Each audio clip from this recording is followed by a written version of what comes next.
श्रीमद् भागवत महापुराण राधा माधव की महती अनुकंपा से समस्त भक्तों के भक्तपूर्ण आग्रह से आपके इस गृहग्राम बहादुरपुर में जो श्रीमद् भागवत का आयोजन रखा गया, जिसका कि आज चतुर्थ दिवस आप लोगों ने तृतीय दिवस की सायंकाल वेला में सुना।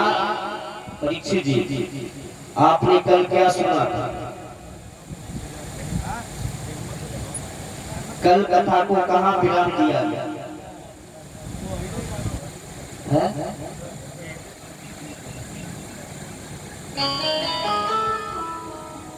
आप लोगों ने सुना, ध्रुव जी ने 5 वर्ष की अवस्था में भगवान की प्राप्ति की, और जब भगवान की प्राप्ति की तो सबसे पहले अपनी माता सुरुचि के पास ध्रुव जी को बाबा नारद ने उत्तानपाद से कहा, कब तक इस गद्दी विलासता की गद्दी पर चुपके बैठे रहोगे? तुम्हारा 5 वर्ष का बेटा भगवान की प्राप्ति करके आया है। उत्तानपाद ने उसी समय नगर को सजाया और ध्रुव को राजा बनाया। ध्रुव के 2 विवाह हुए। बाई पुत्री इला के साथ हुआ और सुषमाल की पुत्री भूमि के साथ में ध्रुव जी का विवाह। 2 पुत्र हुए, कल्प और वत्स, एक पत्नी से इला से, और भूमि से हुए उत्कल और एक कन्या रत्ना। धीरे धीरे समय व्यतीत हुआ।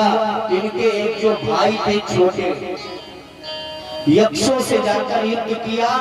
यक्षों ने उत्तम को मार दिया। पहला ध्रुव जी को क्रोध आ गया, जाकर भयंकर युद्ध किया। इनके बाबा शंभु मनु आए, कहा बेटा युद्ध से कभी किसी का कल्याण नहीं हुआ है, युद्ध से विनाश होता है, इस युद्ध को विराम करो। ध्रुव जी ने युद्ध को विराम किया और 36,000 वर्ष तक राज्य किया। जब इनका समय पूर्ण हुआ, परीक्षित जी, जब इनका समय पूर्ण हुआ तो मृत्यु देवी आकर सर झुकाए खड़ी। ध्रुव जी ने मृत्यु के सर पर पैर रखकर भगवान के धाम की प्राप्ति की।